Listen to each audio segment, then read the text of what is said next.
लगा ना नाचने का, इनफैक्ट हो भी क्यों ना आज का दिन जो इतना स्पेशल है। वैशाख के महीने की शुरुआत हो तो हर जगह जश्न का माहौल होता है। फिर चाहे गंगा नदी में स्नान करना हो, या हरिद्वार और ऋषिकेश में मेले का आयोजन हो, या केरल का न्यू ईयर यानी कि विशु फेस्टिवल हो, या तमिल न्यू ईयर पुत्तांडु हो, या फिर भाई हमारे सिख बंधुओं का नवा साल बैसाखी होवे। जब इतने सारे रीजन हो सेलिब्रेट करने के, तो नाचना गाना तो बनता है जी।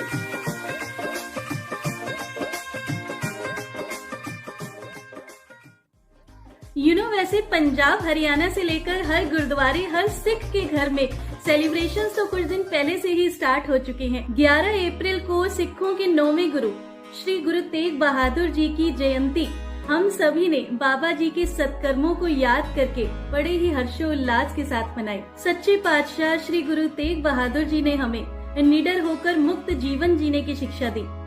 बाबा जी के बारे में, उनकी शिक्षाओं के बारे में जितनी बात करो उतनी कम पड़ जाएंगी। उनकी शिक्षाएं जीवन का सार बतलाती हैं। गुरु जी का कथन है, चिंता ताकि कीजिए जो अनहोनी होए, यानी चिंता उसकी करो जो अनहोनी हो। इस संसार में तो कुछ भी स्थिर नहीं है। वहीं 12 अप्रैल को 5वें गुरु श्री गुरु अर्जन देव जी की जयंती बड़े ही धूमधाम से मनाई गई। गुरु अर्जन देव जी, जिनकी अमर वाणी सुखमनी साहिब है, जिन्होंने अमृतसर के स्वर्ण मंदिर यानी हरमंदिर साहिब की नींव रखी, जिनकी वाणी 30 रागों में संकलित है, ऐसे गुरु की महिमा के बारे में व्याख्यान करते करते शब्द ही कम पड़ जाएंगे। तान्य तान्य गुरु अर्जन देव जी। और आज के दिन की तो बात ही अलग है। बैसाखी पर खेतों में फसल के पकने की खुशियां हो, या खालसा पंथ के स्थापना का उत्सव हो, या फिर सिख न्यू ईयर का सेलिब्रेशन हो, everything is so fascinating and inspiring. तो आइए सेलिब्रेट करते हैं साथ मिलकर बैसाखी का ये फेस्टिवल एंड जानते हैं सच्चे पातशाह से मिलने वाली लर्निंग्स के बारे में। ऐसा माना जाता है कि बैसाखी को पर्व के रूप में मनाने की परंपरा सिखों के तीसरे गुरु श्री गुरु अमरदास जी के समय में शुरू हुई थी, जिन्होंने हमें गुरु सेवा का अर्थ सिखाया था। बाद में बैसाखी का धार्मिक महत्व यानी रिलीजियस इम्पोर्टेंस और बढ़ गई, जब सिखों के 10वें गुरु श्री गुरु गोविंद सिंह जी ने खालसा पंथ की स्थापना की। खालसा का मतलब होता है पवित्रता और पंथ का मतलब है मार्ग, यानी खालसा पंथ का मतलब है पवित्रता का मार्ग। श्री गुरु गोविंद सिंह जी ने हमें पवित्रता के मार्ग पर चलना यानी कि सच्चाई के रास्ते पर चलना सिखाया।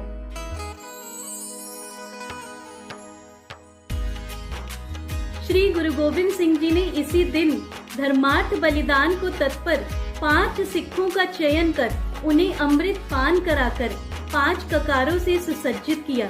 इन्हें पंच प्यारे कहा गया। श्री गुरु गोविंद सिंह जी ने खुद और वहां मौजूद सारी साध संगत को अमृत पान कराया।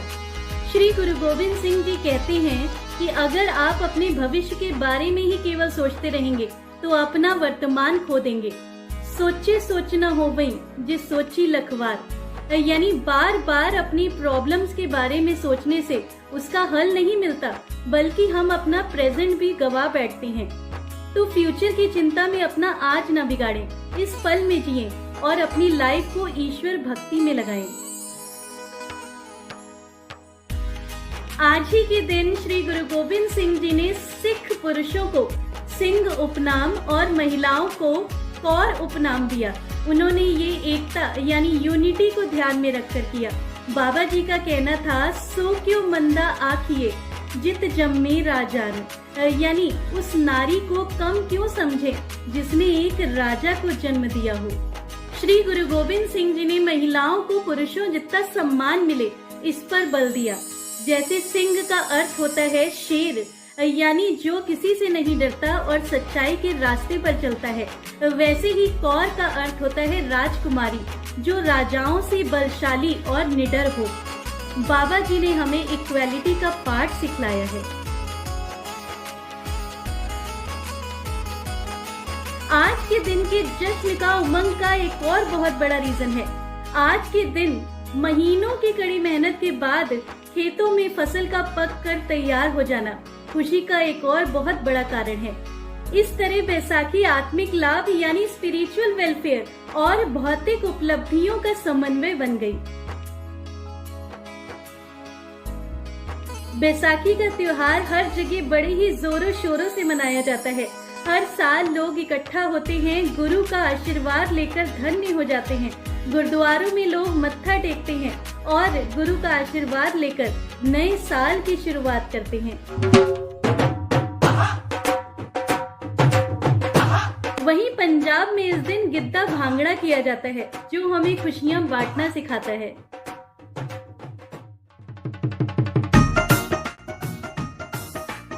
जब जश्न का माहौल हो तो पकवान भी जानदार होने चाहिए, नहीं? जी हाँ, आज के दिन तरह तरह के डेलिशियस फूड जो बनाए जाते हैं। लस्सी के बिना तो भाई पंजाब का हर फेस्टिवल अधूरा है। लस्सी सेहत से भरपूर होने के साथ साथ स्वाद तो देती ही है। बैसाखी पर ज्यादातर लोग गुलाब से बनी लस्सी बनाना पसंद करते हैं, जो कि ताजगी का प्रतीक है। इसके अलावा कड़ी चावल, कड़ा प्रसाद यानी हलवा जो गुड़ और घी वगैरह से बनता है, हमें घी की तरह शुद्ध यानी प्योर रहना और गुड़ की तरह मीठा बोलना सिखाता है। बाबा जी कहते थे हमें भी इस प्रसाद की तरह घुल मिलकर रहना चाहिए और मीठा बोलना चाहिए।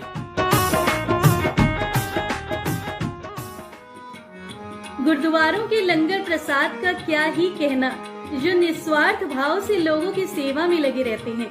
बाबा जी कहते थे कि लोगों की दिन रात सेवा करो, मेरे भंडारे कभी खाली नहीं होंगे और मेरे दर से कभी कोई व्यक्ति भूखा नहीं जाएगा। बाबा जी के आशीर्वाद ने कभी किसी को भूखा नहीं सोने दिया।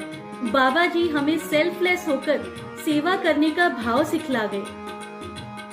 बाबा जी ने एक बहुत ही प्यारी बात कही थी, नाम जपो कीरत करो वंड छको। इसका मतलब है नाम जपो यानी कि ईश्वर का सुमिरन करो, कीरत करो यानी ईमानदारी से कड़ी मेहनत करो और वंड छको यानी कि मिल बांट कर खाओ। बैसाखी का फेस्टिवल उल्लास के साथ ही श्री गुरु गोविंद सिंह जी द्वारा स्थापित आदर्शों के स्मरण का भी है, जो समानता यानी इक्वेलिटी, सद्भाव यानी हेल्पफुल एटीट्यूड टुवर्ड्स पीपल, संयम यानी पेशेंस को सिंबलाइज करता है। बाबा जी कहते थे इंसान से प्रेम ही ईश्वर की सच्ची भक्ति है। बाबा जी की कृपा हम सब पर यूं ही बनी रहे। वैसाखी दियां लख लख बधाइयां।